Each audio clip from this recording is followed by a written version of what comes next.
सबसे पहले जरूरी चीज शामिल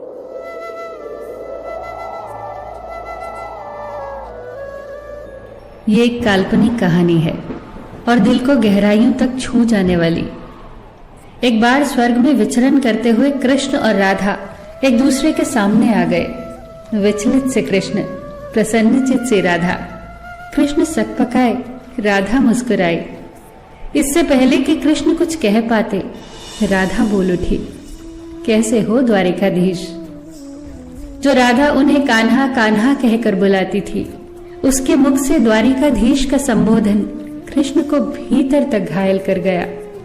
फिर भी किसी तरह अपने आप को संभाल लिया उन्होंने और बोले राधा से, मैं तुम्हारे लिए आज भी वही कान्हा हूं।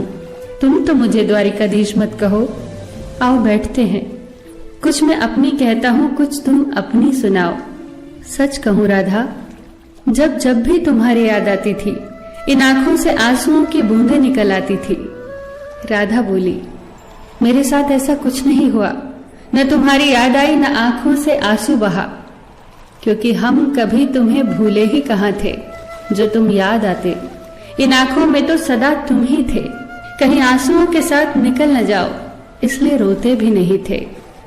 कान्हा, प्रेम से अलग होने पर तुमने क्या खोया, इसका एक आईना दिखाऊं तुम्हें।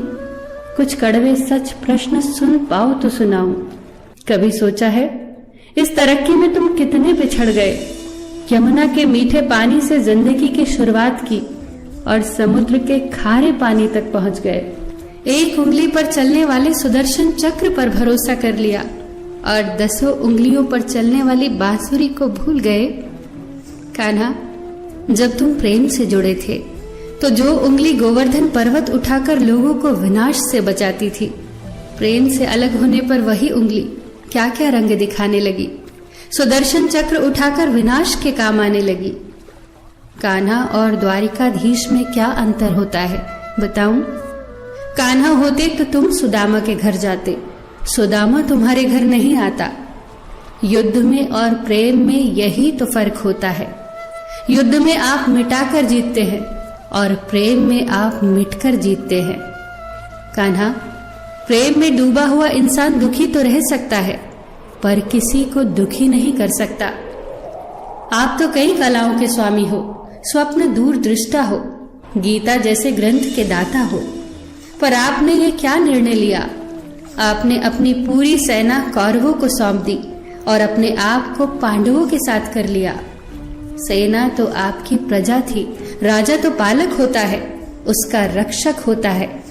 आप जैसे महाज्ञानी उस रथ को चला रहे थे जिस पर बैठा अर्जुन आपकी प्रजा को ही मार रहा था। अपनी प्रजा को मरते देख आप में करुणा नहीं जगी, क्योंकि आप प्रेम से शून्य हो चुके थे। आज भी धरती पर जाकर देखो, आपकी द्वारिकाधीश वाली छवि को ढूंढते रह जाओगे। हर जगह, हर मंदिर में मेरे ही साथ खड़े नजर आओगे। मैं जानती हूं कान्हा, लोग गीता के ज्ञान की बात करते हैं, उसके महत्व की बात करते हैं, पर धरती के लोग युद्ध वाले द्वारिकाधीश पर नहीं, प्रेम वाले कान्हा पर भरोसा करते हैं। गीता में मेरा दूर दूर तक नाम नहीं है, पर आज भी लोग उसके समापन पर राधे राधे कहते हैं। ये कहानी काल्पनिक जरूर है, पर इसके भीतर छिपी सीख बहुत महत्वपूर्ण है। श्री कृष्ण के पास कभी किसी प्रश्न का उत्तर ना हो, ऐसा तो हो ही नहीं सकता, परंतु राधा द्वारा लगाए गए प्रश्न चिन्हों पर कान्हा मौन रहे। यही तो है प्रेम में समर्पण का भाव। पराक्रम में हमें हर किसी को हराना होता है, तब भी हम जीत कर भी हार जाते हैं, परंतु प्रेम में एक ही कईयों का दिल जीत लेता है। सही कहा है कि छोटी सी उंगली पर पूरा गोवर्धन पर्वत उठाने वाले भगवान श्री कृष्ण छोटी सी बांसुरी को दोनों हाथों से पकड़ते थे। फिर मिलेंगे दोस्तों अगली कहानी के साथ। तब तक के लिए अपना ख्याल रखना और हमेशा मुस्कुराते रहना।